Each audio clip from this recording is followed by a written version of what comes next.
ایک ایسا خاندان جس نے 209 برس تک وسیع و عریض سلطنت پر حکمرانی کی۔ اس سلطنت میں ایران کا ایک وسیع حصہ، افغانستان، وسطی ایشیا کے کئی ممالک اور شمال مشرقی ہندوستان کے کئی علاقے شامل تھے۔ ایک زمانے میں یہ سلطنت 34 لاکھ مربع کلومیٹر پر پھیلی ہوئی تھی۔ یہ سلطنت غزنوی کے نام سے مشہور ہوئی، مگر اس کے بانی کا آبائی علاقہ غزنی نہیں تھا بلکہ کرغزستان تھا۔ البتہ اس سلطنت کا دارالخلافہ پہلے افغانستان کا شہر غزنی اور بعد میں پاکستان کا شہر لاہور رہا۔ سن 977 سے 1163 تک غزنی اور 1163 سے 1186 تک لاہور غزنوی کا لفظ اس سلطنت کے ساتھ اس وجہ سے وابستہ ہو گیا کہ اس کے نامور سپہ سالار محمود نے اپنے آپ کو محمود غزنوی کہلانا پسند کیا۔ تاہم اس سلطنت کے بانی کا نام سبکت گین تھا۔ سبکت گین کی تاریخ کے پیدائش کے بارے میں حتمی معلومات نہیں ملتی، مگر زیادہ تر مورخین کا بیان ہے کہ وہ 942 میں پیدا ہوا۔ سبکت گین وسطی ایشیا کے ملک کرغزستان کے ایک گاؤں بارسکون کا رہنے والا تھا۔ وہاں مقامی قبیلوں کی باہمی لڑائی میں اسے قیدی بنا لیا گیا اور ازبکستان کے شہر تاشکند کی غلام منڈی میں لا کر فروخت کر دیا گیا۔ وہ ایک ترک قبیلے کرلوک میں سے تھا۔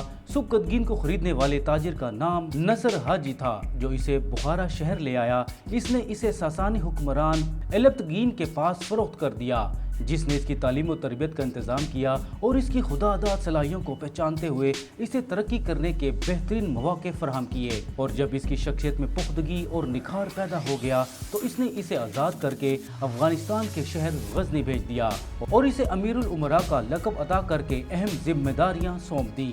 پھر الپتگین نے سامانی سلطنت کے خلاف بغاوت کر دی اور جنوبی افغانستان کی اہم ریجن زابلستان پر قبضہ کر لیا۔ زابلستان صوبہ غزنی اور صوبہ ترابل پر مشتمل تھا اور قندھار کا کچھ علاقہ بھی اس میں شامل تھا۔ اس قبضہ کو قابل عمل بنانے میں بطور ایک کمانڈر سبکت گین کا کردار بہت اہم تھا، جس پر خوش ہو کر الپتگین نے اسے جرنیل کے عہدے پر ترقی دے دی اور اپنی بیٹی کے ساتھ اس کی شادی بھی کروا دی۔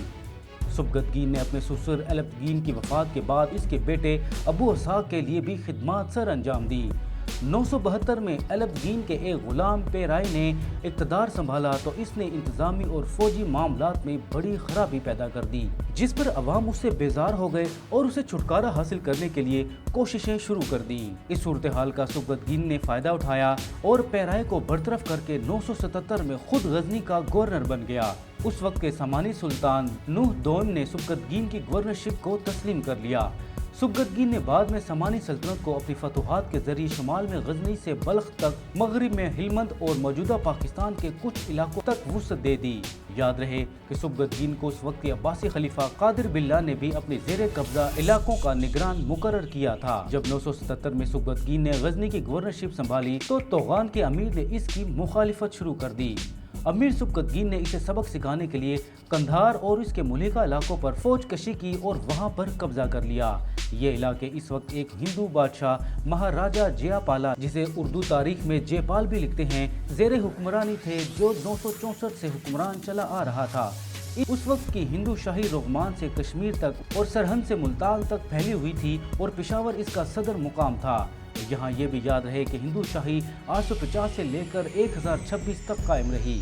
مہاراجہ جیا پالا نے سبکت گین کے اس اقدام کو اپنے اقتدار کے لیے خطرے کی گھنٹی سمجھا اور غزنی پر حملہ کرنے کا فیصلہ کر لیا۔ اس مقصد کے لیے اس نے 1 لاکھ سپاہیوں کی فوج تیار کر لی۔ جواب میں سبکت گین کی فوج کی تعداد بہت کم تھی، مگر ان میں جذبہ ایمانی بہت زیادہ تھا۔